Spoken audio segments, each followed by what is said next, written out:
I'll go ahead and get started. You guys can go ahead and finish eating. Appreciate the invitation to be here. Appreciate what you guys are doing this weekend. It's a great weekend. I hope it's very fruitful for you. I get to share about a portion of pastoral ministry that has been very real and dear to my heart. When you talk about wellness and rhythms and those type things, I don't know how many of you sort of know my story or know me, but I was a pastor for 25 years before I sort of transitioned in 2018 to work with the convention. I'd done some contract work with them prior to that, but became full-time in 2018.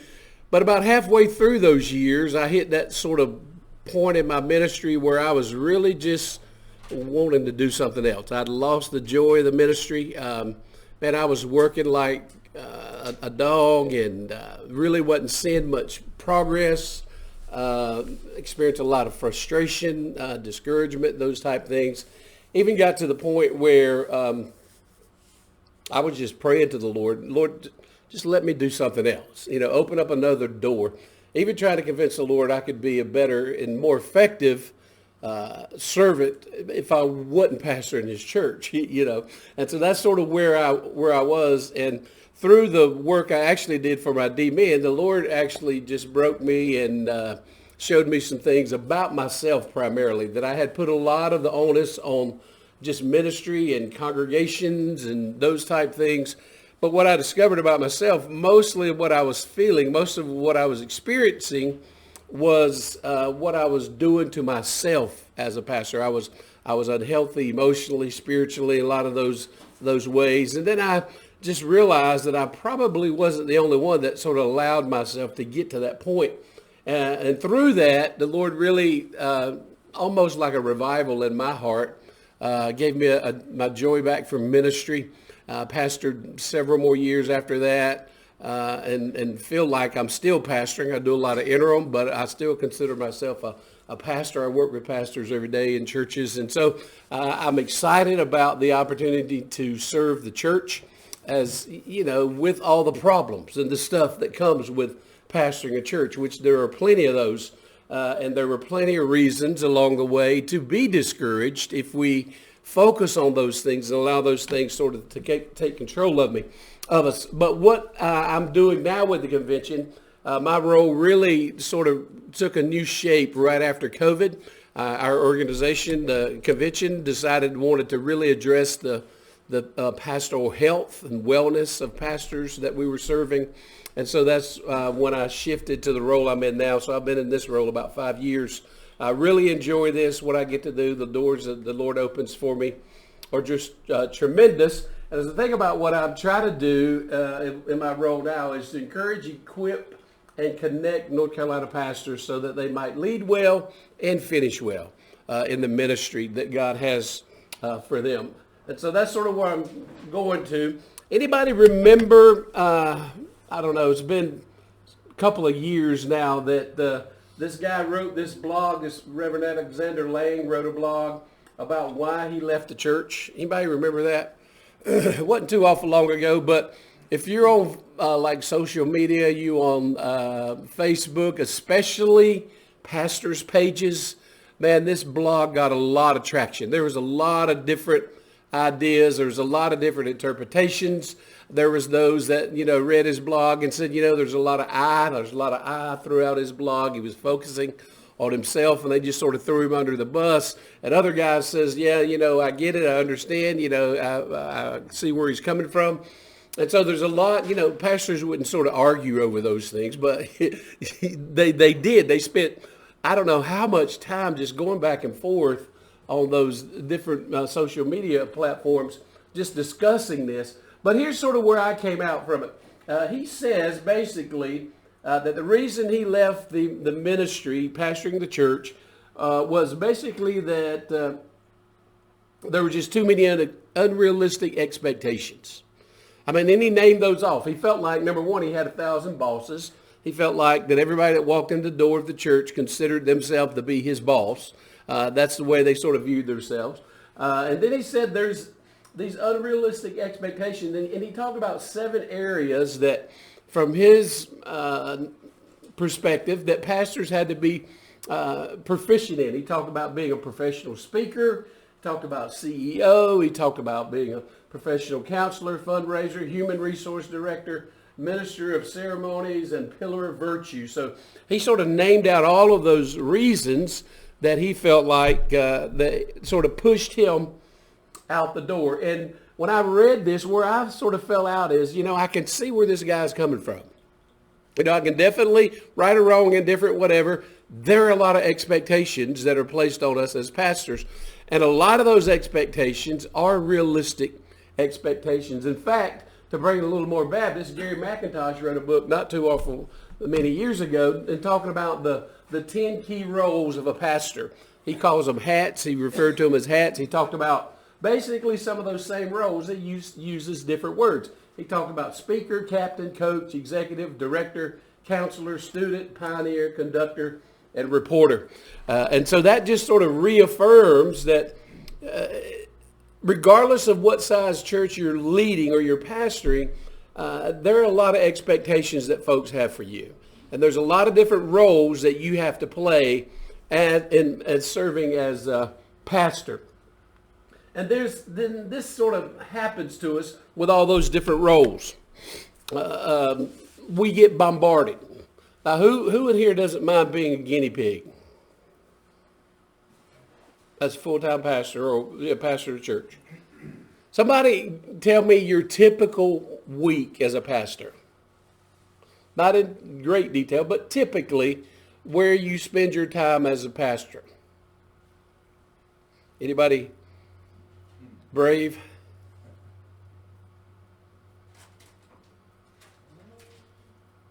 What's your typical week look like? Okay, go ahead. Sunday morning, early at church, services at the church. Occasionally, I'm doing a service down on at a senior adult center at 4 o'clock in the afternoon on Sunday. Maybe twice a month I do that. Others share that. About half the time we might have something on Sunday evening. Half the time we don't. Monday, office, staff meeting. Typically any committee meetings will be Mondays or Thursdays. Okay. Deacons meeting once a month, second. Then prep during the week for Wednesday night and the following Sunday. Probably some hospital visits as needed. Sure. Sometimes it might be more, but sometimes none. Just depends. Those sort of come in spurts. They come in spurts. Yeah. Funerals, things like that, they come in spurts. And most of the time, it's that Friday off. Okay. So Friday, Saturday off. Awesome. Anybody's week sort of close to that? That's basically the typical week for us. There's a lot that goes into that, but I bet you there's a lot of other things that are involved in there that we don't mention in the typical week. There's a lot of other little things that sort of pop up that gather your attention. Somebody stops by your office or this or that happens, and something you just drug in a completely different direction. And so we have difficulty then balancing all of that corporate church stuff, then individual members of your congregation, all of their stuff. If they're going through a crisis, they're going to meet with you, just talk through something. There's hospitals, there's funerals, there's T-ball with your kids, and all of those things. And if we're not careful, we just sort of look at our week and just wonder where we're going to put it all, how we're going to accomplish it in our lives. And so we get where we just become paralyzed like this guy here. And I pulled up some statistics, if I could say it, a few weeks ago about, why pastoral soul care is essential. And I don't know if you can read this or not, but down on the bottom here, it says burned out regularly. They sort of feel like they're at a point of burnout regularly. If you'll notice, almost right at 70% of pastors would say they regularly get to a point where they feel like they're experiencing burnout. That's a pretty high number. Or at least they go through a couple of seasons of that a year. Consider leaving ministry, around 40%. So my story wasn't that odd of a story, right? You know, it's a little more common than we think. Feel isolated or lonely. Here we jump back over 60% again. Connected or isolated. Pastors in ministry indicate they have no close friend. Almost 70% of pastors would say that when they were polled. And here's one that's sort of shocking as well. Almost 70% say they only study the Bible for sermons. Almost all of their Bible studies for a sermon or some type of Bible study. That's their purpose in being in the Word. And then lastly, almost 85% of pastors say they've never taken a sabbatical. Which, you know, that's probably about right in North Carolina. Probably 86% I'd say have never taken a sabbatical, because most of our churches don't know much about what a sabbatical is. They think it's sort of confined to the education world or something along those. So those are pretty startling statistics. Any of those jump out at you? Which ones jump out at you the most?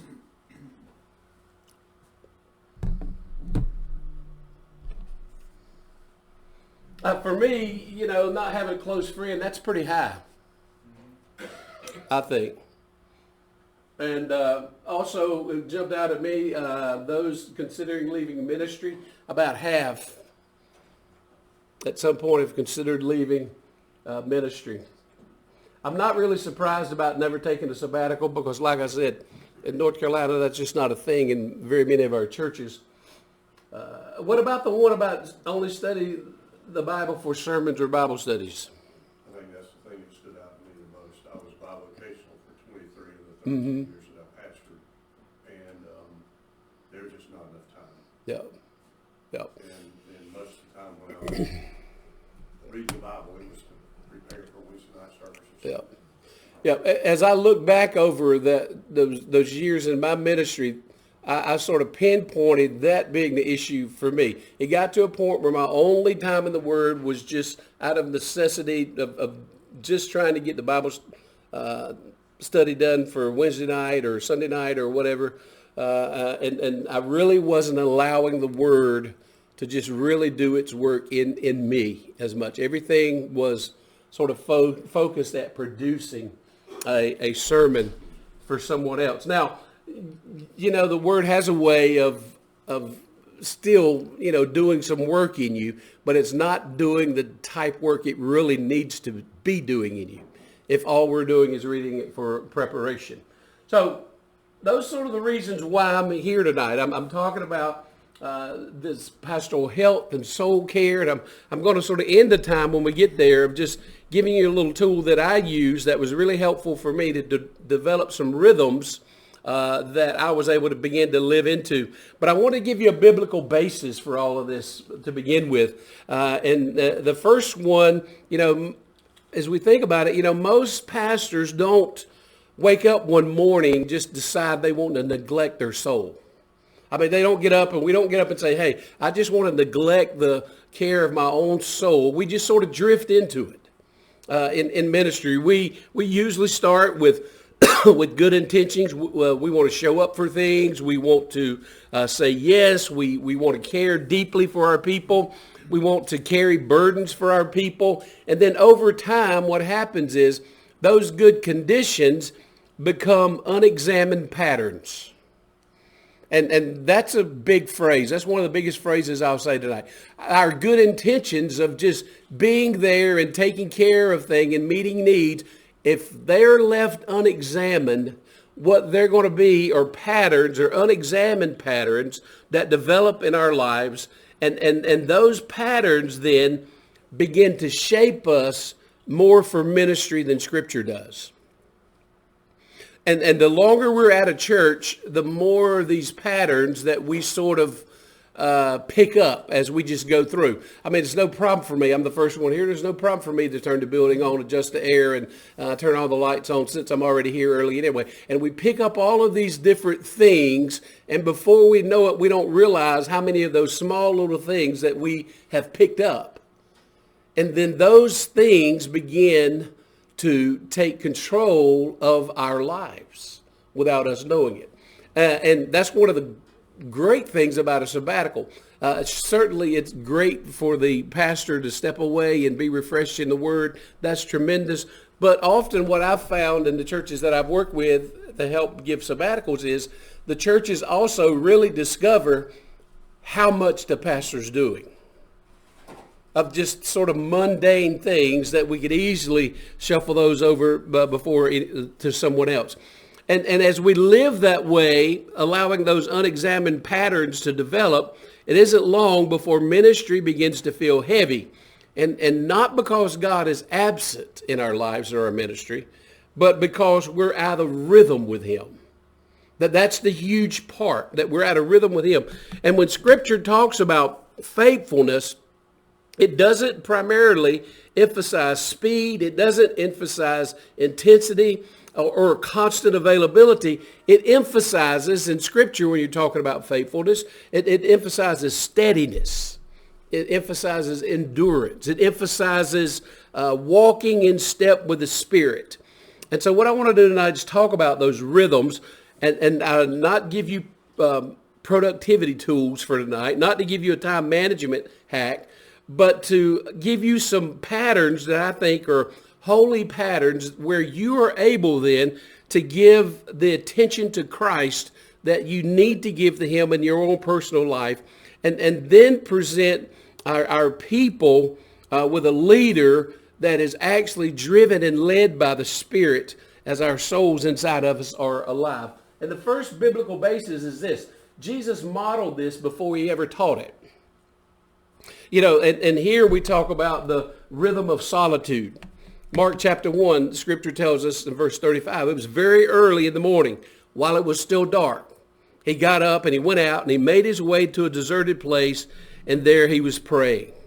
So this moment, if you remember in Scripture, comes after a very intense time of ministry in Jesus' life. He'd been healing the sick. He'd been casting out demons.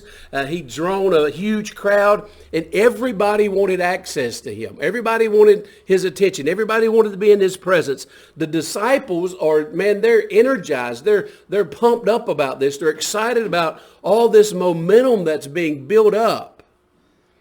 And yet, right in the midst of all of that, what does Jesus do? Jesus withdraws. He finds a time to step away, not because he was tired, and it wasn't because he was overwhelmed, but he was doing this because solitude is central in his life with his relationship to the Father.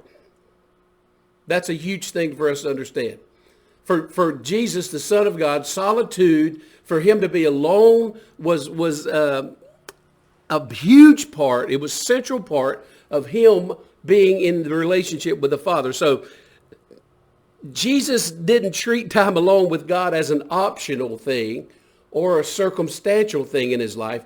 He built that into the rhythm of his life. He was intentional about that. And here's the uncomfortable part for many of us. I think about this, and I think about, if the Son of God needed regular time to withdraw, to remain faithful to the calling that his Father had given him, what makes us think that we don't?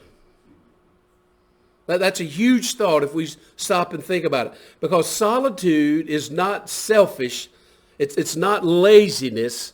It's how we as pastors remember who we are before we remember what we do. That's huge. Who you are is more important than what you do. Who you are in Christ is more important than the position that you find yourself. And without this rhythm of solitude, prayer then becomes functional in our lives. We're just doing it as a part of, we're at prayer meeting, or we're at this, and we always pray before Bible study. We pray before a meal. And our prayer time becomes something very functional. And Scripture then becomes the sermon prep. And what happens is God slowly becomes a ministry tool that's used instead of our shepherd. Does that make sense? God becomes a tool Prayer becomes a tool. Time in the Word becomes a tool that we use for the ministry that we do instead of Him being the central shepherd in our lives. So we see that example, the biblical basis of Jesus. He modeled that to His disciples before He ever taught it. The second one is this. Jesus protected His disciples from unsustainable pace. I want to call this one the rhythm of rest. Well, we had the rhythm of solitude. Now we got the rhythm of rest. You flip over a little further in Mark's gospel, Mark chapter 6. The apostles had gathered around Jesus, reported to Him all that they had done and all that they taught. And He said to them, after, again, they're super stoked. The people are showing up. Things are going great. The numbers are up. And Jesus said to them, come away by yourself to a remote place and what? Rest for a while. So that rhythm of rest. The disciples are excited. The ministry is fruitful. And then Mark adds this little detail. For many people were coming and going, and they did not even have time to eat. You ever had one of those days? Then you're just so hard at it, you don't even hardly have time to eat. Or if you do have time to eat, you just grab something from the fast food place, you eat it in your car from one place to the next. And we all know the toll that takes on us. I'm evidence of that in my own life. And Jesus sees something the disciples don't recognize yet. And it's the same thing that we don't recognize so often. Constant output without rest isn't faithfulness, it's a warning sign. Constant output without rest isn't faithfulness. It's a warning sign in our life. Rest is not a reward for finishing ministry. Rest is a part of sustaining ministry. And there's a huge difference in that. Many pastors wait for permission to rest, and they wait for this permission that never comes into their life because the need in ministry never stops. You're never going to get done. You're not going to close that door at your church and go home, and on the way home, you be able to think, you know what? I got it all done. You're never going to get there. It's an impossible thing to do. And Jesus doesn't wait till the crowds disappear. He calls His disciples away in the middle of all of that demand for them. Sandy, don't you think there's the pattern of the Ten Commandments calling the Sabbath what it is the initial part of how we're supposed to live our lives anyway? Absolutely. I think the fact that Daryl brought that up early on, talking about his day off, which is basically his Sabbath. But the truth is, it doesn't have to be on Friday night sundown to like now until tomorrow night sundown. It just has to be a time away. Yeah. Yeah. And I think early on in ministry, now I didn't do so good at that when I was church planting. That's fair. But I got better at it the next 30 years because I realized I could not keep the pace. Yeah. I kept at 29 when I got to be 50. Yeah. Yeah. And that's something that I think you and some of the younger guys in here, most of you guys are younger, if not all of you. The truth is that Sabbath, intentional Sabbath attention, that's repetitive, I know, on purpose. We have to do that. Yeah. We have to do that. And most guys just don't see it. Yeah. I'm in pastors' conferences, Tom, all the time. To your point, I'm in pastors' conferences all the time. And about half the time, I don't do it as much now, I'll ask the guys, how many of you have taken a day off this week? And almost, I would say, at least 80% have not taken a day off that week. And sometimes I'll follow it up. How many of you have taken a day off in the last 2 weeks where you were just sort of disconnected? And the number doesn't get much lower at that point. There's just something about us. We sort of think we live in this function or this culture of production. you know, and I remember, I'm going to give credit where credit's due. I remember where this is said. It was in this room. Don, you had Roger Locke here several years ago, I think, and he was speaking about sabbaticals. We were sitting in here. I was sitting right there. He was up here at the head of the table. And Dr. Locke said this. He said, we function in this culture of production, but God's culture is, and his, what's the word he uses? Economy is not production. His economy is worship.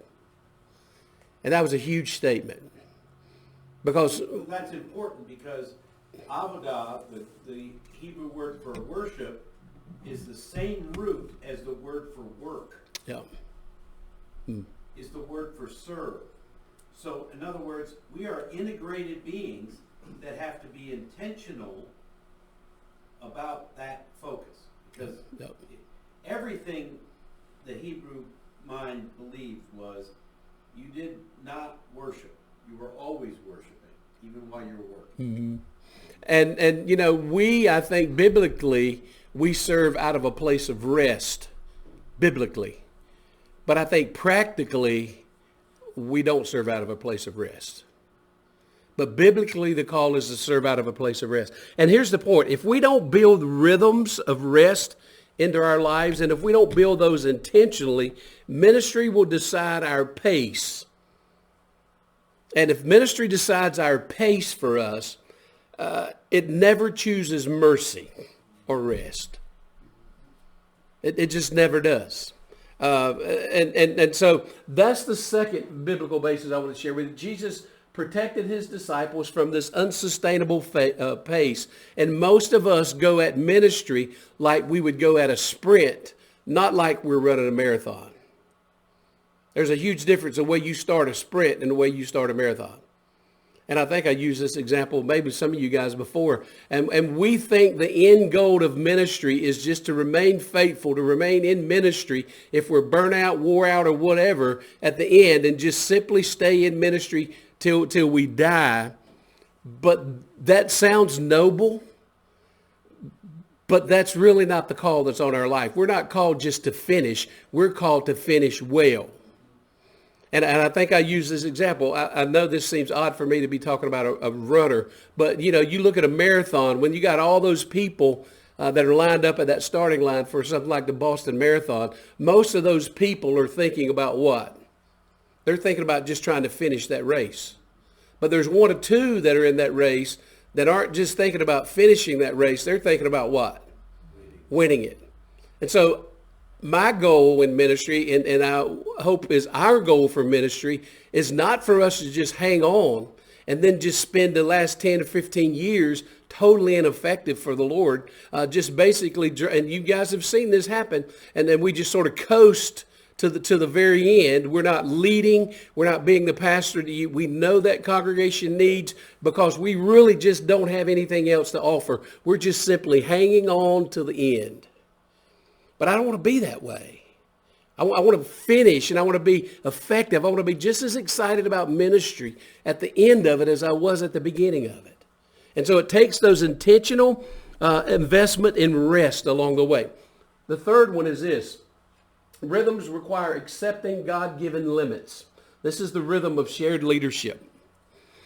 Exodus 18 is a great example of that. Jethro watches Moses and his leadership, and he finally just says to him in just plain English, he says, what you're doing is not any good. You're certainly going to wear out. Not only are you going to wear yourself out, but you're going to wear your people out. And Moses wasn't being disobedient. He was faithful, but he was functioning like he had unlimited resource. He was functioning like he didn't have any limits. He was going to what? He was going to do it all. And pastors often struggle in the same area here, especially in smaller churches. Especially in smaller churches, we see this. You know, if I don't do it, then what? It won't get done. They expect me to handle this. I'm the pastor. The attitude may be of that congregation that we've hired you to do this. Or maybe we think sometimes I don't want to burden anyone else. And sometimes we think that these might be, these aren't signs of weakness. They're a part of God's design, because if you go to Ephesians 4, it plainly tells us as the pastor leader, as the elder, to do what? To equip the body for the work of ministry. And I really get on a soapbox at this portion because we sometimes do a poor job at equipping the body for the work of the ministry because we just simply do it ourselves. And when we think that's noble and we think that we're being faithful, but what we're doing is robbing the body of the opportunity to be involved in ministry. And let's be honest for a moment. There's something inside of us that feels really good to be that important to a group of people. This happened a couple of years ago at the annual meeting. I was standing there at my booth where I had to spend most all of my time at the annual meeting, and a friend of mine who pastors a church right outside of Raleigh, he comes up to the booth. Him and I just, we shake hands and greet one another, and then his phone rings, and then he takes his phone, he steps away, he takes the phone call. He comes back after about 10 minutes and he said, man, every time I step away, that place just falls apart. He said that in a very proud way. I'm that important. And I'm sitting there thinking to myself, well, I know you've been there at least 15 years. And every time you step away, it falls apart. That's a terrible commentary on you.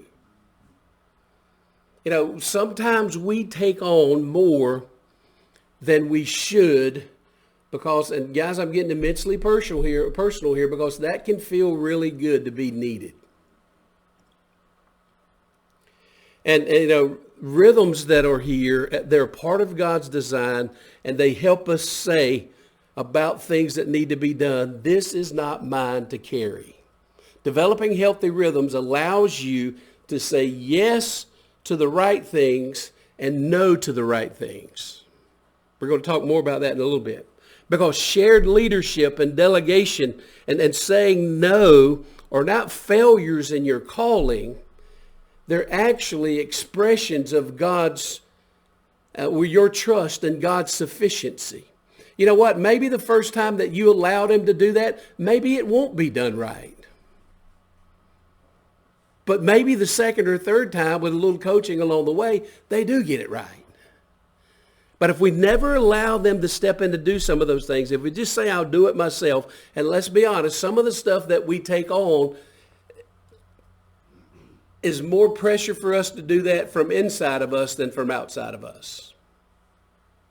Fourth thing, then we're going to get to some practical stuff. God uses rhythms to restore the pastor's soul. And I call this the rhythm of restoration. Psalm 23, I never really looked at it like this until about 2 weeks ago. The first 3 verses, it basically says, he lets me lie down in the green pastures. He leads me beside quiet waters. He renews my life. You ever notice this? The sheep doesn't initiate rest. The shepherd initiates the rest. The shepherd, what? He makes the sheep lie down. That's initiated by the shepherd, not the sheep. And as pastors, we're under shepherds, but as under shepherds, we're still what? We're still sheep. We may be the under shepherd for this congregation, but at the end of the day, we're still sheep. And God doesn't drive us relentlessly. He drives us and leads us intentionally. And when we resist rhythm, we often are resisting his dependence. Here's another way to say it. God is not glorified by exhausted pastors who neglect their souls. God's not glorified by that. That doesn't bring him honor. It may make us feel good, but it doesn't glorify God. He's honored by shepherds who trust him enough to rest in their lives. So that's the rhythm of restoration. The shepherd tells us as the sheep to lie down. Then number 5, rhythms guard both life and doctrine. Rhythms guard both life and doctrine. This became my life verse, and this verse was significant in the Lord teaching me the things that I needed to learn to begin to think about and develop healthy rhythms. And you know the context of 1 Timothy 4:16. Paul is writing to Timothy. Paul, is anticipating being at the end of his life. And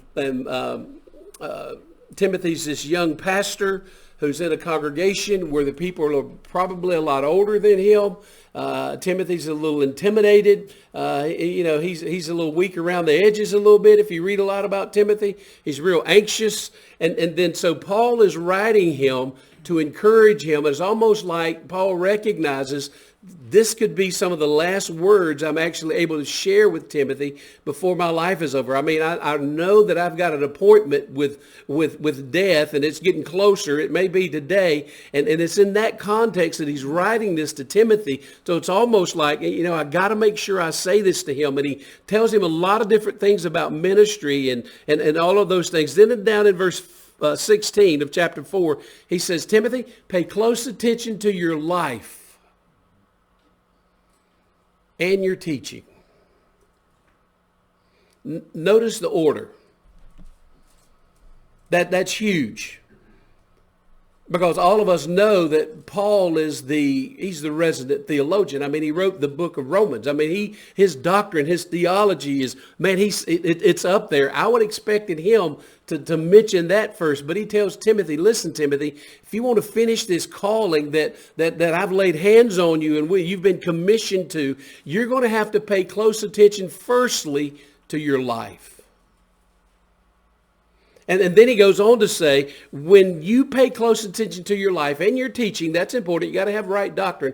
When you do those things, that's going to benefit you. And then Paul goes on to say, this was the part that really released me to begin to think differently about the rhythms and the way I was serving and working as a pastor. He says it's going to benefit you, but it's also going to benefit your hearers. So you want to be a good pastor? You want to be a better pastor? Then make sure that you're managing your life well. That's just as important as any other part of it. To make for certain you're managing your life. And then Paul understands two vital things here. How we live shapes what we preach. How we live shapes what we preach. And neglecting our soul will eventually distort the message that we preach. It happens all the time. And most of the moral failures that we read about and that we even know, because we probably know someone in our own circle of friends or acquaintances, we probably know somebody that has done something to disqualify themselves from ministry. And it wasn't something that just was a spur of the moment thing. It's something that had been brewing underneath in their life for probably years. Because when we're physically tired, we're spiritually tired. When we're emotionally tired, we become vulnerable to things that normally we wouldn't be vulnerable for. So you see what's hanging in the balance of taking care of your life. And rhythms then create space to notice fatigue before it gets to the place of burnout. When we have healthy rhythms and we're examining how we're living our life, it allows us to catch ourselves when we go through those seasons. And ministry is going to have those seasons where, man, you're just going to have to burn it at both ends. I mean, I served this church that I was at for the last church. I served 3 churches over the course of 25 years. 15 and a half were at the same church. So most of my ministry was at this church. And during that time there, I buried 165 people. I mean, we were having funerals like crazy. My claim to fame is that I buried a medium-sized North Carolina Baptist church in 15 and a half years. And a lot of those, it seemed like, come at the same time. There would be 2, 3 a week. And man, I remember having to look at my bulletin walking out on the platform for a funeral service just to remind myself, okay, who is this? Because, I've already had 2 this week. And the worst thing you want to do is call the wrong name. The only worst place to do that's at a wedding. And so having rhythms, and it allows us to recognize when we have reached that point that we're really beginning to get tired. And if we don't catch ourselves there and begin to do something about it, it's eventually going to lead us to burnout.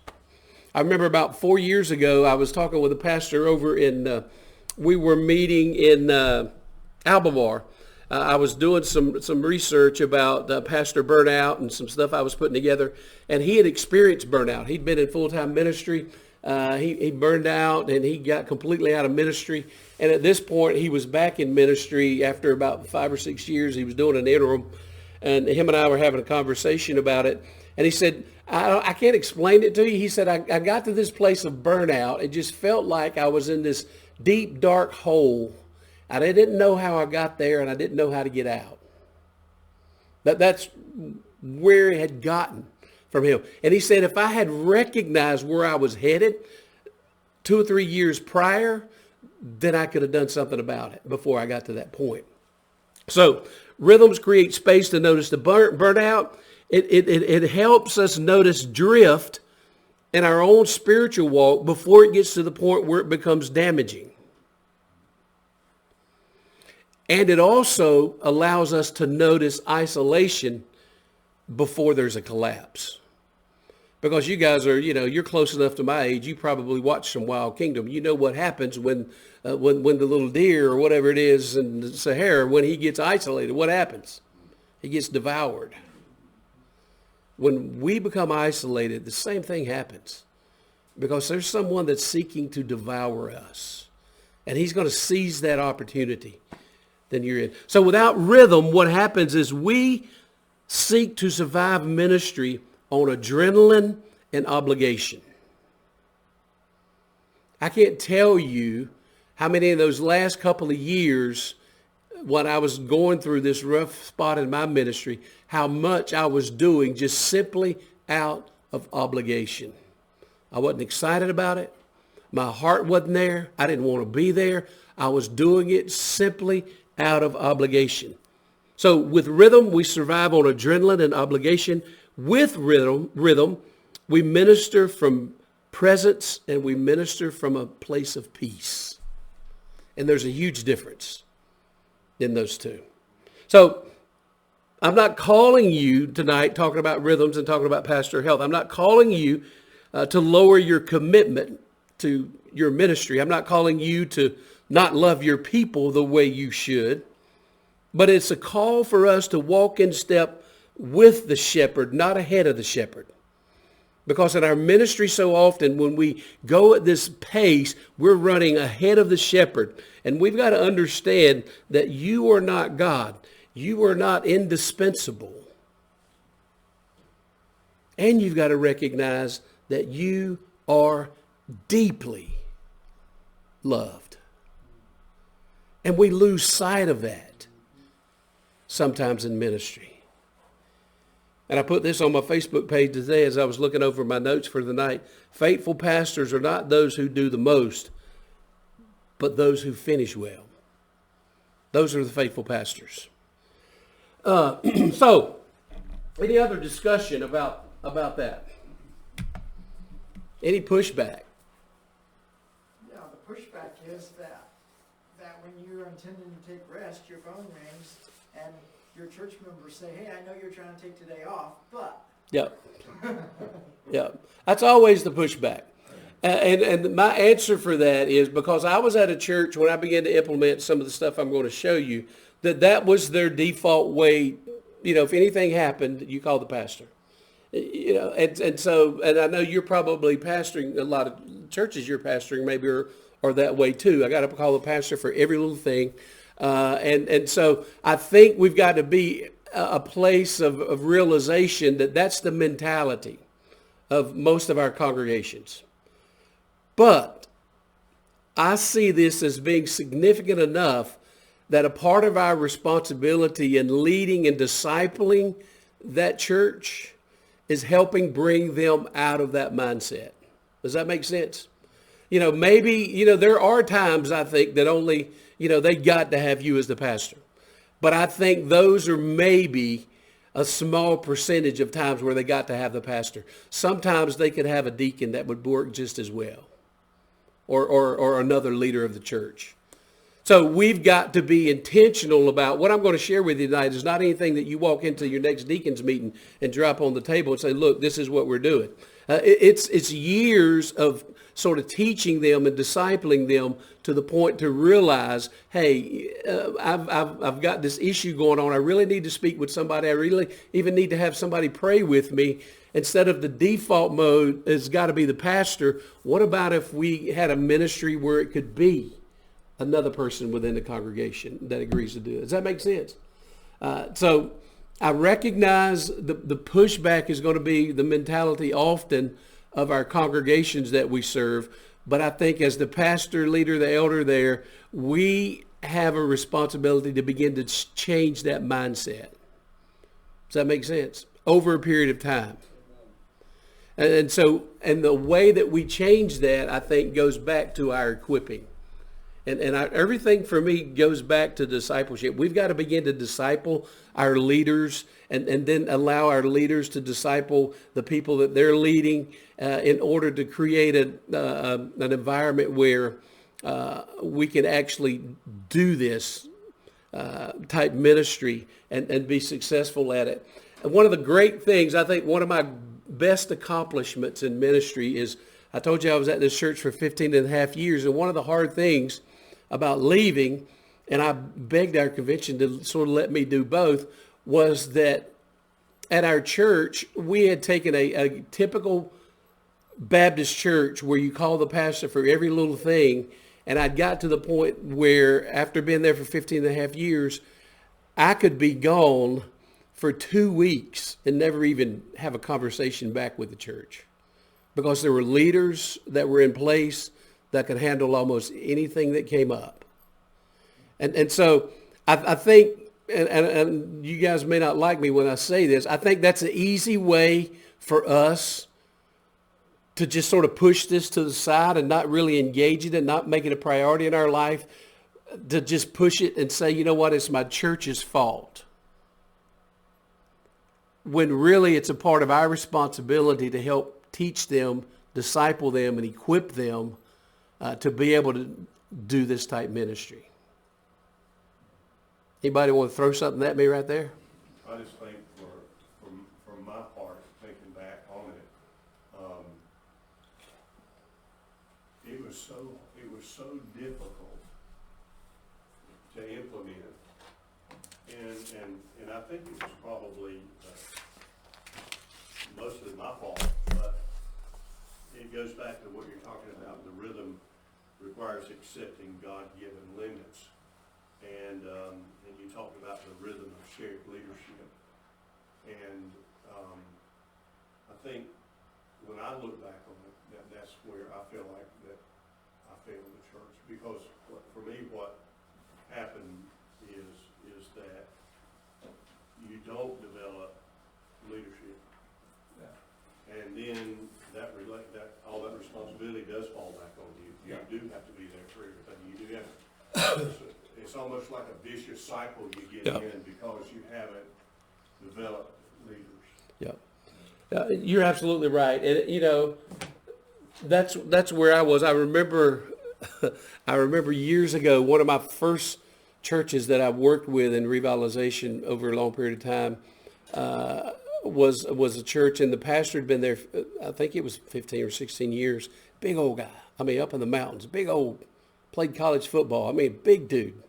And he was at the most dysfunctional church I'd ever been to. I mean, he literally did everything.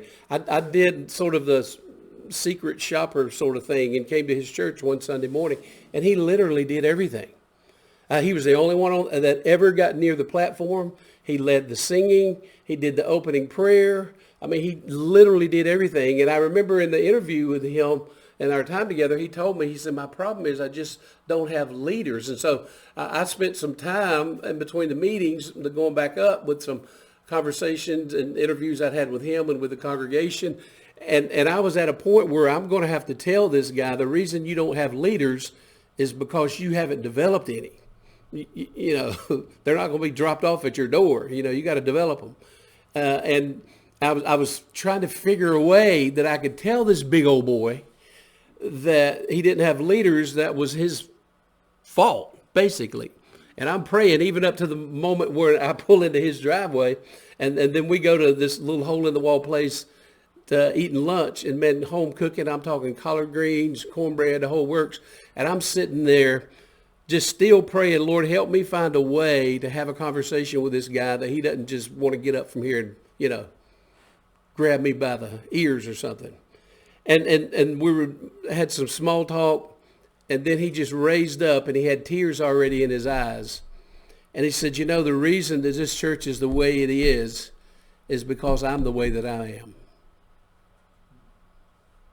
And I'm just like, Lord, I don't know what you're doing right now, but this is really good, where we're going with this.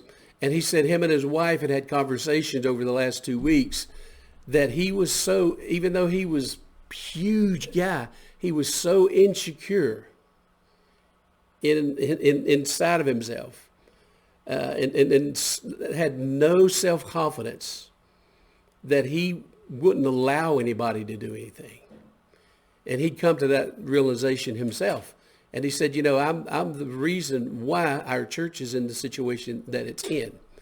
And so what you have just said is an absolute mouthful, because we get so busy with the work of ministry that we don't do the main thing of ministry.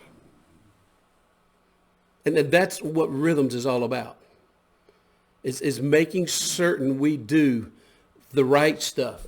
So I gave you a little handout. We're going to work through this. Has any of you seen this before? Have I worked through it? Have you been through this? Don, no, Don, you have. You've been through it? Yeah.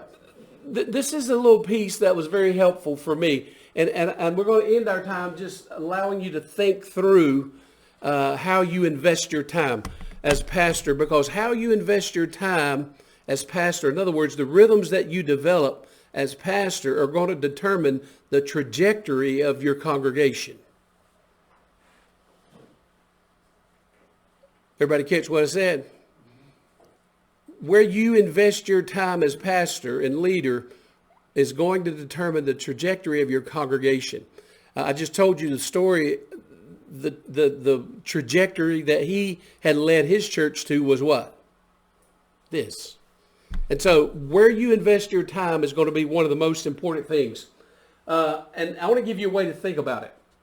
So I've given you a little handout there, and on the top, this is what I call, I keep wanting to wander, but I know you're recording. This is one of the things that I think is most significant in sort of helping me develop my rhythms. And the first thing is, as I call this, writing a pastoral mission statement. Why does God have you at this congregation? Why are you here? Why do they call you pastor? As I begin to think about that, we always encourage our churches to have mission statements, to keep us on focus. And the Lord just told me, why don't you have a sort of a pastoral mission statement of what you're actually here to do? And then when I begin to think about it, in this way. So I want you to do this on that piece of paper. And you don't have to wordsmith it tonight. Just sort of rough draft it. And in writing your mission statement, I want you to think about it in two ways. Number one is, I meant to change that. What does God want to do in you? Is it right on the paper? What does I have on my paper? You don't have that. I don't have that? Okay. The first part is not what do you want God to do in you, but what does God want to do in you? What does God want to do in you? And then the second part of that is, what does God want to do through you? And I'll give you an example of mine. As pastor, and this is actually the one that I used when I was pastor in the church I was pastor. When I thought about what did God want to do in me, I expressed it this way. God wanted to make me an effective disciple maker. Because one of the things that the Lord showed me in my brokenness and my ineffectiveness, that I was preaching sermons and I was doing studies and I was casting vision and all of these things.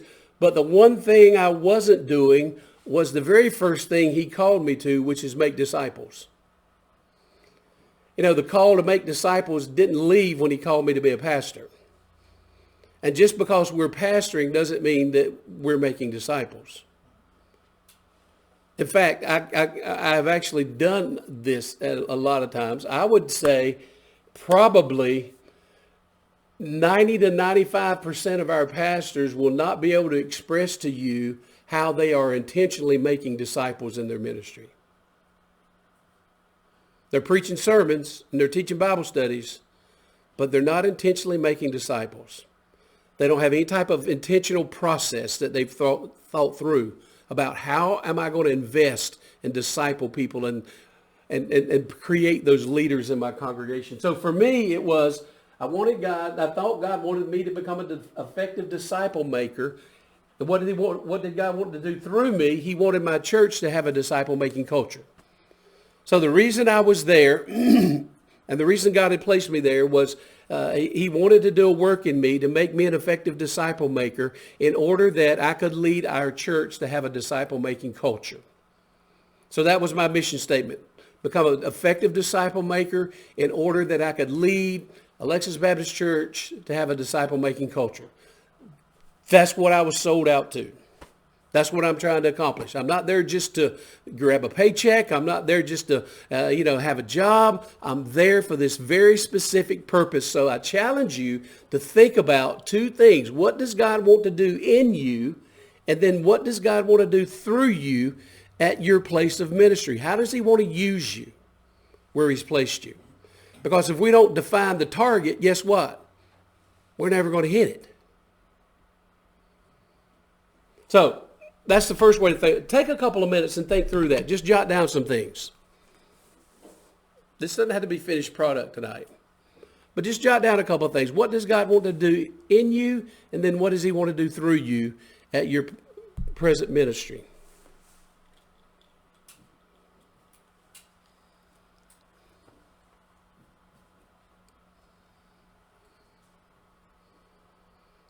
Because the way my dad used to ask me, my dad passed away back in June, but he used to ask me is, if you don't know what you're supposed to be doing, then what are you doing?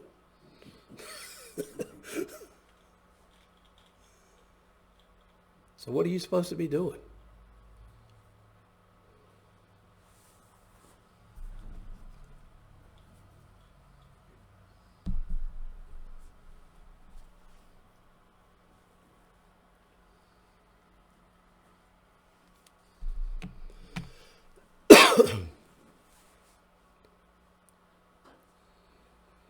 And when I had clearly defined what my pastoral mission statement was, I began to share that. First of all, the way our church, we was a typical Baptist church. We were the flagship type Baptist church. So one of the first things I did is I shared this with our deacons. This is what God's been showing me, that I haven't been intentionally investing my time in a way that I could be an effective leader for you. And as a result, we're sort of spinning our wheels. I've been spinning my wheels, and I'm getting to the point where I can't spin my wheels any longer. And you're getting to the point where it's becoming a detriment if we continue to spin our wheels. Cindy, do you think that mentality, because when I was saved in 1980, and part of a Pleasant Hill Church in this association. I don't ever remember any conversation. And I was in that church for 10 years and had a really good Bible preaching pastor. But any conversation about developing disciples. Oh yeah, absolutely. That's kind of what I grew up with. Yeah. As my first 10 years before the Lord called me in ministry, that was kind of my mindset of what Christianity was. You go to church, you listen to the preacher, you respond, and then you go home. And there was we had Sunday school, we had other things, but I don't remember any intentional discipleship. Yeah. And we went through years in our churches where we had discipleship training. Remember those days and all those things? But what they were basically just another class. Yeah. You really weren't equipped to do anything. I think a part of our issues we're having in our churches now is because of the culture that we created back then. You know, so, and here's what I mean. We didn't put any emphasis on discipleship. So we are now, you and I are serving churches that primarily have people in leadership that have never been discipled. And most of the pastors that are pastoring our churches have never been discipled. To that point, I was just thinking, I've served as a deacon in my church and been on staff as another pastor for 10 years. But when I come on board as a deacon, you know, and being trained and discipled, just like you said, to go out and visit and, you know, take some of that burden off the pastor. I think it was maybe Adrian Rogers that had a deacon and a man of his word or something. It was some video series, and I remember how powerful it was. And, you know, that was something that was near and dear to my heart, is going out and visiting, and, you know, even if you can't visit, a phone call, or, you know, following up with them. And that pastor's been gone probably 20-some years, and I don't know if any training of that magnitude, if any training at all, has been done since then. Yeah. With any of the new deacons, and some do visit, I'm not just saying just visiting, but I do think, and I think that's something that, you know, the church I'm going to, you know, being bivocational, and sitting here, you know, listening to him and, you know, what he experienced, you know, because I'm getting ready to get my feet wet, you know, me and Don's talked about that. But even before we started talking about me, you know, going to this church, a member had passed away, and when I went to that home, there was 3 deacons, or at least people that have served in that capacity, there at that home visiting, and I was like, wow. You know, and, you know, they said more than one time, look, you know, we know you're bivocational, the trustees and deacons do visit, they will assist in that. So I think, you know, that's something that, like, I forgot who I said, it's just something that has been neglected for years, and got churches to where they are today. Yeah, I would agree with that. And like I said, it's part of our responsibility then as the pastor leader there to begin to change that culture, whatever that culture is. You know, if it's the culture of the pastor, you know, I stubbed my toe, I got to call the pastor, he's got to come see me. Well, that's not realistic. That's a dysfunctional culture. So then we got to work to begin to change that culture. So, all right, there's the first point. I'm trying to be a good steward of our time, and it's 5 till 7. If you give me just a couple more minutes, we'll get through this. After I took that mission statement, what God wanted to do in me, what God wanted to do through me, then I asked myself this question. Well, let me say this first. Let me go. I don't know where I went. What roles then do I have to play to accomplish that? Now, if my calling is to become an effective disciple maker in order to create a disciple making culture at Alexis Baptist Church, what roles do I have to play to accomplish that? Does that make sense? What hats do I have to wear? So what I have to be intentional about to accomplish that. And when I begin to think about what those roles were, for me, here's the roles I sort of laid out. Preaching and teaching, shepherding, discipling. When I say discipling here, I used it both internally and externally. I needed to be discipling, you know, meeting people outside of the church that are far from Christ, you know, encouraging them to become disciples. But also I need to be discipling people inside the church. I need to be developing leaders. So when I talk about discipling, I'm talking internally and externally. Another role I had to play was leading. Another role I had to play was I had to lead my family well and make my family a priority. And then the last role that I had to play, I had to be replenishing myself. I had to have that time that I was allowing myself just to be replenished, taking care of myself. Because during that years before that, I had absolutely no time for hobbies. Didn't have time for habits either. I didn't have any time for hobbies. I mean, I played college golf, and when I was pastoring, I didn't play golf for 15 and a half years. Not a single round of golf for 15 and a half years. I didn't fish. I wasn't taking any time for myself. And those are the two things in my life that replenish me. I can find myself out on a kayak or out on a boat fishing, and man, I can just forget that there's a world outside of that water. And so we need to build those things, those Sabbaths, as Tom was talking about. We need to build those things into the roles that I have to play. That's just as important of me paying close attention to my life as the part of shepherding and discipling. We have to understand that caring for your own soul is just as important as those other things. And so those are the roles that I laid out for myself to accomplish it. And because if we don't lay out those roles, here's what's going to happen. Always. I've been in North Carolina my whole life. Every church I've been involved in has been in North Carolina.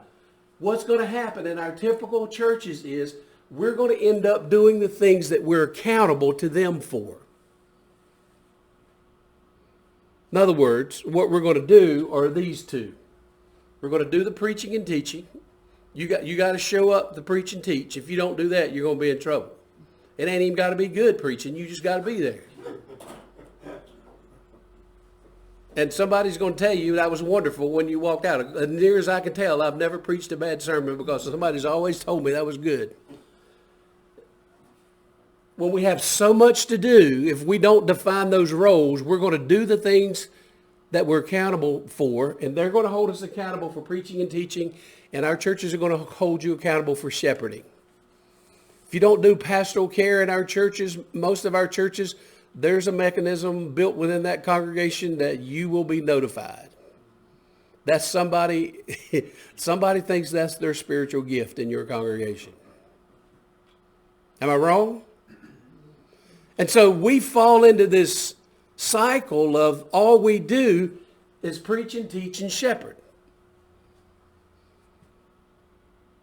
There's a high percentages of our pastors, that's the bulk of their ministry. They preach, they teach, they go to the hospitals, they go to the rest homes, and they go to the homes of their congregation. That's all they're doing. And if those are the two things that we do, that's going to be a church that's in maintenance mode. Am I wrong? And so we. Sandy, there's a part of this that's just so blatantly obvious that it's almost funny if it weren't so sad, right? But the part that I think, especially the younger guys don't get early on, is that you never do ministry alone. Yeah. You always take somebody with you. You're constantly mirroring and setting an example. And there's just, I mean, the scriptures, the only time Jesus was alone was when he went away to pray or be by himself. And even then, half the time he brought people with him.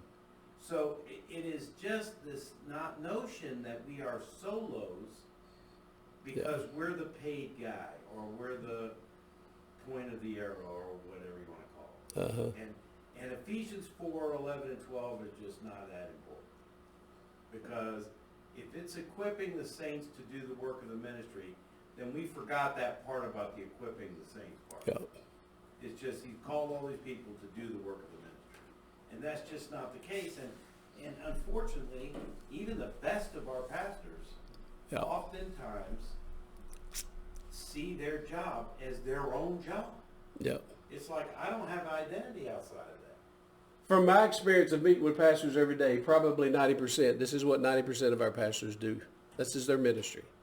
And when that's what we do, those are needed things, but when that's all we do, all of these, there's no focus on them. There's no discipling, there's no leadership development, there's no leading, there's nobody casting vision, there's no care for your own family. How many pastors you know that neglect their family?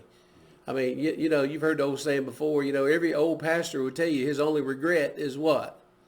He didn't spend more time with his family. And then there's no replenishing of their own souls. So the second part of that is after you have made your mission statement, begin to think about the roles that you have to play in order to accomplish that. And then here's the nerdy thing I did, which is so not me. I began to break it down and put it on the calendar. And this is the way I did it. You do your own thing, your own way. But I began to think about my days in 3 sections, 3 units. And I created this is what I call my dream week. I laid out those roles that I defined that I had to do, and then I actually put it on the calendar of when I was going to do it. Now, I called it a dream week because of what? It's just a dream. It never happened. You know, things are going to happen. But if everything went exactly as planned, which it never did, that's how I would invest my time as pastor to accomplish what God wanted me to accomplish. That would be my rhythms. And you can see there Thursday was my day off. I call that replenishing, and I call that family. Thursday is an odd day, isn't it? What guy wants Thursday off? Well, I discovered in my ministry that was a great day, because Friday I'm always trying to tie things up before the weekend. Monday I was always trying to follow up on something that happened on the weekend or whatever. So I found Thursday was that sweet spot for me. And I realized something about myself is that Wednesday night before I went to bed, if I didn't have a very hard outline, almost finished sermon of what I was going to preach on Sunday, even though I was off on Thursday, what was I thinking about all day? That sermon. So I knew before I went to bed on Wednesday night, I had to have that nailed down. If I didn't, there was no use for me trying to take Thursday off. I might have been at lunch with my wife, but my mind was 1,000 miles away working on that sermon. So that was my rhythm. I had to have that sort of finished up by Wednesday night before I went to bed. So 2 reasons for actually putting those roles on a calendar. Number 1 is we do typically what's on what? On our calendar. If we don't put it on our calendar, we just don't do it. Right? And when it's on your calendar, when you're sitting in your office on Wednesday afternoon, and Aunt Joyce sticks her head in your office and says, Pastor, we're having our Sunday school fellowship tomorrow afternoon. We'd love for you to drop by if you had time. What's our default answer to that? See what's on the calendar. Our default answer is probably, yeah, I'd love to do that. I'd probably do that. But what it allows us to do is to look on my calendar, and I look on my calendar and I see I have on my calendar for Thursday, I'm spending time replenishing and time with my family. So I'm able to look on my calendar and to say, Aunt Joyce, you know what, I'd love to do that. And I'm glad you guys are gathering, but I already have something on my calendar. She's not going to ask you what's on your calendar. If she does, you don't have to tell her. But it gives you a lens to know what to say yes to and what to say no to. And here's what I discovered. Most of the pressure that I was feeling to be at everything and to do everything was coming from me, not them. We want to say, well, they want me to be at everything, and I'm the pastor, I got to be at everything. But most of that pressure is coming from you instead of them. They're a whole lot more graceful than we give them credit for. They can do a potluck without you. They know how to do it. But having this intentional investment of your time gives you a lens to look through in order to determine where to invest your time. Now, sometimes you're going to have to make time to go to Aunt Joyce's potluck, but not every time. Secondly, it gives you something to look at on Sunday nights, and that was my time. Before I went to bed on Sunday night, I would look at my dream week and I would see where I actually spent my time. And your time is just like your budget. If you have to pay $20,000 for a new AC system, you had to take that money from somewhere, and you need to get something back into that other budget line. So if I spent, I had 2 funerals this week, and man, I spent the bulk of my time doing shepherding and pastoral care, then I can see that on Sunday night, and I say, you know what? I was overloaded in shepherding last week with all the funeral stuff. I've got to touch base with my leaders and talk about vision. I've got to spend time with my family, because I don't want to happen to you what happened to me when my wife sat me down one time at lunch, looked me straight in the eye, and said, do you realize it's been 4 months since you and I have had a complete day to ourselves? It allows you to catch where the time and investment is beginning to get out of line. It allows you to catch yourself before you fall into that cycle of just doing shepherding and preaching and teaching. Does that make sense? It allows you to evaluate what I did last week and where do I need to shift things this week to begin to offset that balance. Because if not, if you don't determine your calendar, somebody else will. Absolutely promise you. And your soul health and the trajectory of that congregation is hanging in the balance of you making wise decisions about investing your time. There's a lot of things you could do in ministry, and they're all good. But there's some that are better that you have to do in order to lead that congregation well. Intentionally investing your time is huge in your effectiveness as a pastor. All right, I finished at 7:09. I encourage you guys, take that, work with that. That can be a tool that can be very helpful to you. And just make it your own. Figure out your own rhythm. The main thing is just figure out what works for you and how you're going to be intentional about accomplishing what God would want to accomplish in and through you.